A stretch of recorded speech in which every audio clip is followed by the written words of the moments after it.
April 1, 2026 अर्जेन्टिनाको उसुवाया बन्दरगाहबाट एउटा विलासी cruise जहाज निस्कियो। 23 देशका 150 भन्दा बढी यात्रुहरू अन्टार्कटिकाको अनौठो रोमाञ्चको खोजीमा थिए। सुरुका केही दिन सबै कुरा सामान्य थियो, हाँसो, नाचगान र रमाइलो।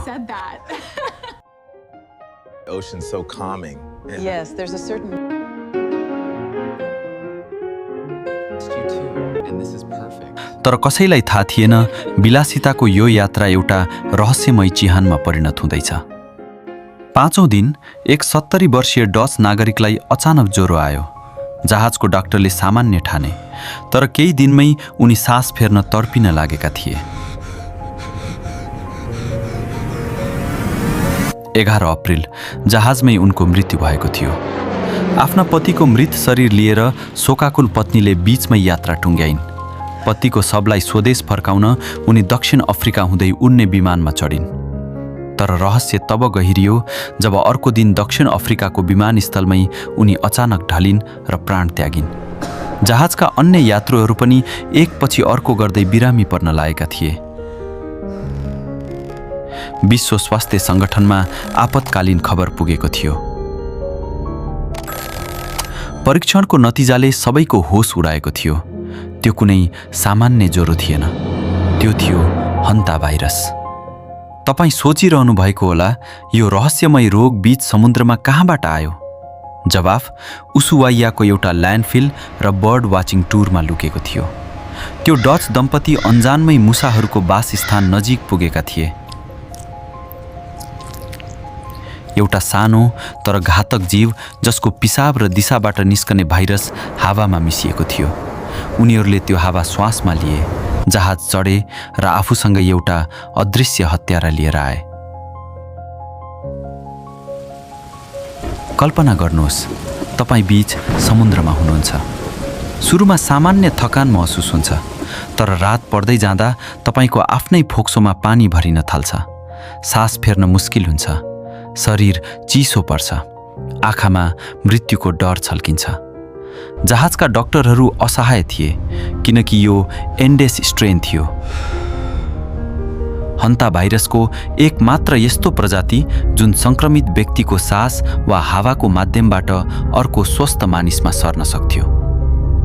के तपाईँलाई थाहा छ यसले हाम्रो शरीरमा के गर्छ? जब यो भाइरस शरीरमा प्रवेश गर्छ, यसले सिधै हाम्रो फोक्सोका सूक्ष्म रक्तनलीहरूमा आक्रमण गर्छ। यसले ती नलीहरूलाई भित्रैबाट छेड्न र नष्ट गर्न थाल्छ, जसका कारण रगत र तरल पदार्थ चुहिएर पुरै फोक्सोमा भरिन पुग्छ। बिरामीले अक्सिजन तान्न खोज्छ, तर उसको फोक्सो पहिले नै पानीले भरिएको हुन्छ। मानिस पानी बाहिरै बसेर पनि आफ्नै फोक्सोभित्र जमेको पानीमा डुबेर तर्पिँदै ज्यान गुमाउन बाध्य हुन्छ। तर हन्ता भाइरसको यो आतंक पहिलो थिएन। इतिहासको पाना पल्टाउने हो भने 1950 को दशक, कोरियाली युद्ध। हजारौं सैनिकहरू अचानक यसै गरी ढल्न लागेका थिए। मृगौला बन्द भएको थियो, उच्च ज्वरो आएको थियो, 15% को मृत्यु भएको थियो।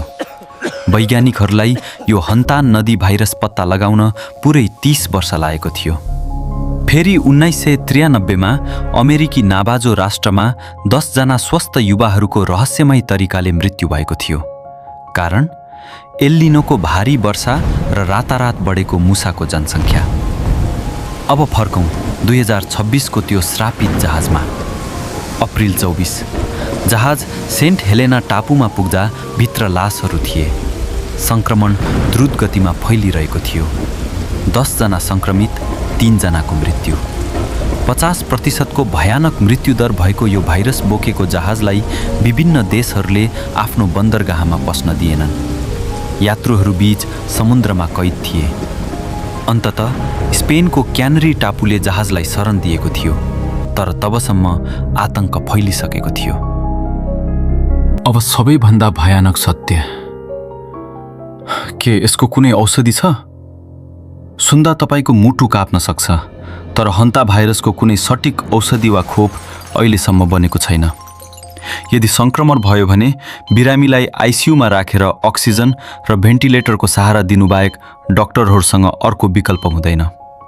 समयमै अस्पताल पुर्याएर फोक्सोको हेरचाह भएन भने मृत्यु लगभग निश्चित हुन्छ। तपाईलाई लाग्ला तपाईँ सुरक्षित हुनुहुन्छ, तर हन्ता भाइरस एउटा मौन खतरा हो। यो समाचारमा तब मात्र आउँछ जब धेरैको ज्यान गइसक्छ। बच्ने उपाय एउटै छ, सतर्कता। मुसाहरूलाई घर वा गोदाममा पस्न नदिनुहोस्। फोहोर वा शङ्कास्पद ठाउँमा जाँदा मास्क र पन्जाको प्रयोग गर्नुहोस्। स्वच्छता नै तपाईको सबैभन्दा ठूलो हतियार हो। हन्ता भाइरस त एउटा सानो चेतावनी मात्र हो। 1350 को दशकमा एउटा यस्तो महामारी आएको थियो जसले युरोपको आधा जनसङ्ख्यालाई चिहानमा पुर्याइदियो। के तपाईँ इतिहासकै सबैभन्दा भयानक ब्ल्याक डेथको कथा जान्न चाहनुहुन्छ? कमेन्टमा बताउनुहोस् र च्यानललाई सब्स्क्राइब गर्न नभुल्नुहोस्।